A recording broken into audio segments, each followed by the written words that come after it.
विश्लेषण करने जा रहे हैं राहुल गांधी के बारे में। सूरत हाई कोर्ट के फैसले के बाद से ही राहुल गांधी हर जगह नंबर 1 पर ट्रेंड कर रहे हैं, लेकिन इसी ट्रेंड में कई सवाल भी छुपे हैं।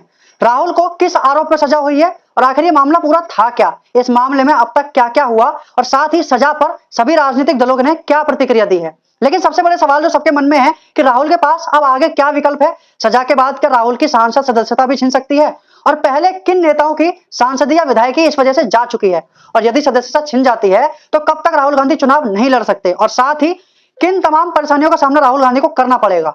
तो आज मुद्दे की बात में इन्हीं सब सवालों के जवाब हम आपको देते हुए आगे बढ़ेंगे। तो चलिए शुरू करते हैं। दरअसल 2019 लोकसभा चुनाव के लिए कर्नाटक के कोलार में एक रैली में राहुल गांधी ने एक भाषण दिया था, जिसमें उन्होंने मोदी सरनेम को लेकर कुछ ऐसा कह डाला जिसकी वजह से आज वो मुसीबत में है। वैसे राहुल गांधी की ओर से विवादित बयान आना कोई नई या चौंकाने वाली बात नहीं है, ये उनका आम बन चुका है। लेकिन इस भाषण में जो उन्होंने कहा वो मैं आपको बताता हूं। राहुल ने जनता को संबोधित करते हुए मोदी पर निशाना साधा और कहा कि कैसे सभी चोरों का उपनाम मोदी है, नीरव मोदी, नरेंद्र मोदी, और ठीक से देखा जाए तो ना जाने कितने मोदी और चोर निकल के आएंगे। इसी भाषण को लेकर भाजपा विधायक व गुजरात के पूर्व मंत्री पूर्णेश मोदी ने राहुल गांधी के खिलाफ मानहानि का मामला दर्ज कराया था। उनका आरोप था कि राहुल ने अपनी इस टिप्पणी से पूरे मोदी समुदाय को मानहानि की है। राहुल गांधी के खिलाफ आईपीसी की धारा 499 और 500 के तहत मामला दर्ज किया गया। 2019 से यह मामला लगातार सूरत के सेशन कोर्ट में चल रहा था। मुख्य न्यायिक मजिस्ट्रेट एच.एस. वर्मा की अदालत ने दोनों पक्षों की दलीलों को सुनने के बाद 23 मार्च की तारीख को फैसला सुनाने का निर्णय लिया। राहुल इस मामले की सुनवाई के दौरान 3 बार अदालत में पेश भी हुए। हालांकि राहुल ने कोर्ट के अंदर अपने बयान में कहा था कि वे अपने ऊपर लगे आरोपों से इंकार करते हैं। अक्टूबर 2021 में बयान दर्ज कराने के लिए अदालत पहुंचे राहुल गांधी ने खुद को निर्दोष भी बताया था, लेकिन 23 मार्च को जब फैसला आया, फैसले में राहुल गांधी को दोषी करार करके धारा 504 के तहत राहुल गांधी को 2 साल की सजा सुना दी गई। राहुल गांधी के वकील ने कहा कि हम फैसले को चुनौती देंगे। उन्होंने बताया कि उनके पास अभी 30 दिन का समय बचा हुआ है, वो जिला अदालत में चुनौती देंगे। अगर फैसला हमारे पक्ष में नहीं आया तो आगे हाई कोर्ट और सुप्रीम कोर्ट में भी जाएंगे। चलिए, ये तो कोई नई बात नहीं है। भारत में अक्सर निचली अदालत के फैसलों को हाई कोर्ट और सुप्रीम कोर्ट में चुनौती दी जाती है, और यह हमारा अधिकार भी है। लेकिन इस फैसले की वजह से राहुल गांधी की सांसदी की सदस्यता पर खतरा बढ़ गया है, क्योंकि लोक प्रतिनिधि अधिनियम 1951 की धारा 8(3) के मुताबिक अगर किसी नेता को 2 साल या इससे ज्यादा की सजा सुनाई जाती है तो उसे सजा होने के दिन से उसकी अवधि पूरी होने के बाद आगे के 6 वर्षों तक चुनाव लड़ने पर रोक का प्रावधान है। अगर कोई विधायक या सांसद है तो सजा होने पर वह अयोग्य ठहरा दिया जाता है और उसकी विधायक या सांसदी उसे छोड़नी पड़ती है। हालांकि राहुल को अभी 1 महीने की मोहलत मिली हुई है। राहुल इस फैसले के खिलाफ 1 महीने के अंदर सेशन कोर्ट में अपील दायर कर सकते हैं। अगर सेशन कोर्ट भी सजा बरकरार रखती है तो जरूर राहुल की सदस्यता पर खतरा मंडरा सकता है। लेकिन राहुल गांधी ऐसे पहले नेता नहीं है जिनकी सदस्यता जा सकती है।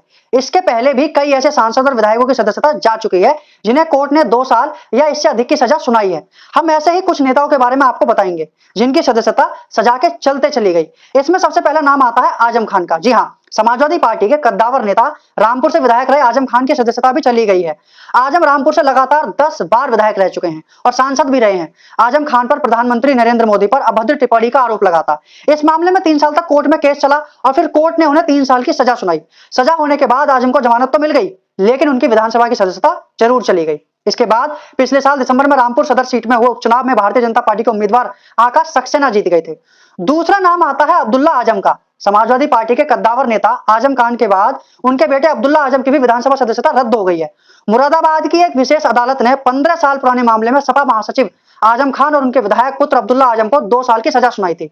अब्दुल्ला आजम रामपुर की स्वार सीट से विधायक बने थे, लेकिन रामपुर के मौजूदा विधायक आकाश सक्सेना के एक्शन के बाद अब्दुल्ला आजम की भी विधायकी जा चुकी है। और इसी तरह काफी नेताओं की सदस्यता जा चुकी है, जिसमें मुजफ्फरनगर की खतौली से विधायक रहे विक्रम सैनी, लक्षद्वीप सांसद मोहम्मद फैजल, झारखंड की रामगढ़ विधानसभा सीट से विधायक ममता देवी, भारतीय जनता पार्टी से अयोध्या की गोसाईगंज सीट से विधायक रहे इंद्र प्रताप सिंह उर्फ खब्बू तिवारी, हमीरपुर जिले के भारतीय जनता पार्टी के विधायक रहे अशोक कुमार सिंह चंडेल, आरजेडी विधायक अनिल कुमार साहनी, बिहार के मोकामा विधायक अनंत कुमार सिंह सहित तमाम नेताओं की सदस्यता अलग अलग मामलों में सजा के चलते जा चुकी है।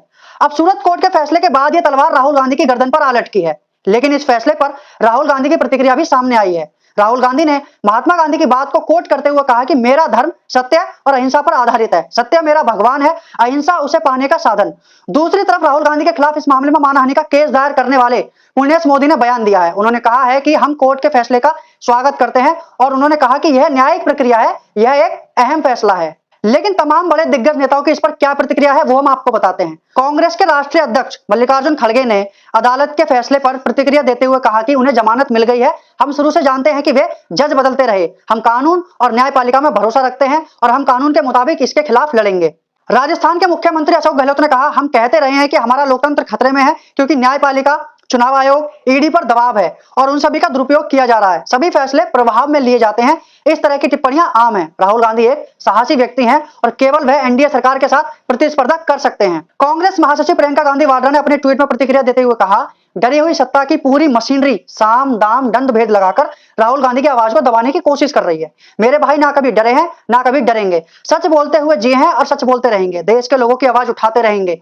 सच्चाई की ताकत व करोड़ों देशवासियों के प्यार उनके साथ है। वहीं इस मामले में दिल्ली के मुख्यमंत्री अरविंद केजरीवाल ने कहा, गैर बीजेपी नेताओं और पार्टियों पर मुकदमे करके उन्हें खत्म करने की साजिश हो रही है। हमारे कांग्रेस से मतभेद है मगर राहुल गांधी को इस तरह मानहानि के मुकदमे में फंसाना ठीक नहीं। जनता और विपक्ष का काम है सवाल पूछना। हम अदालत का सम्मान करते हैं पर इस तरह से निर्णय असहमत हैं। अदालत के फैसले के बाद भाजपा की ओर से भी प्रतिक्रिया सामने आई है। भाजपा सांसद व पूर्व केंद्रीय मंत्री रविशंकर प्रसाद ने कहा, राहुल गांधी को सूरत की एक अदालत ने मानहानि के मामले में 2 साल की सजा दी है। कांग्रेस पार्टी बहुत कुछ कह रही है लेकिन यह नहीं बता रही कि राहुल गांधी ने क्या कहा था। राहुल गांधी ने कर्नाटक में 2019 की चुनावी रैली में कहा था, सारे चोरों का सरनेम मोदी क्यों होता है। अगर राहुल गांधी को अपनी जिद से लोगों को अपमानित करने का और अपशब्द कहने का अधिकार है तो उनके अपशब्दों से पीड़ित लोगों को मानहानि का केस करने का भी अधिकार है। पूर्व केंद्रीय मंत्री ने कांग्रेस नेताओं के बयानों पर पलटवार करते हुए कहा कि कांग्रेस पार्टी न्यायपालिका में भरोसा नहीं करती है। क्या यह न्यायपालिका को भी अपनी जेब में रखना चाहते हैं? राफेल मामले में भी राहुल गांधी ने अदालत के फैसले पर सवाल उठाया था और बाद में उन्हें माफी भी मांगनी पड़ी थी। आलोचना का हम सम्मान करते हैं लेकिन राहुल गांधी आलोचना नहीं करते हैं। राहुल गांधी देश को बदनाम करते हैं, जनतंत्र को बदनाम करते हैं और देश की जनता को बदनाम करते हैं। हमारे इस विश्लेषण में इतना ही। अब इस मामले में आगे देखना यह होगा कि हाई कोर्ट क्या एक्शन लेता है और राहुल गांधी की सदस्यता पर इसका क्या असर पड़ेगा। इसी के साथ मैं आपसे विदा लेता हूं। मिलते हैं आपसे अगले एपिसोड में एक नए मुद्दे के साथ, तमाम सवालों के साथ। तब तक के लिए नमस्कार।